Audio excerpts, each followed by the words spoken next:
Amethi train पर चढ़ने के विवाद में बनारस लखनऊ इंटरसिटी के डिब्बे में जमकर मारपीट, युवकों की दबंगई का वीडियो यात्री ने बनाया।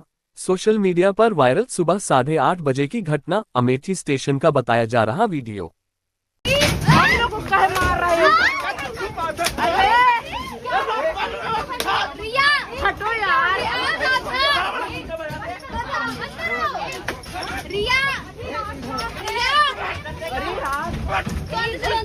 अरे यार तुम लोग रिया, चलो अंदर रिया।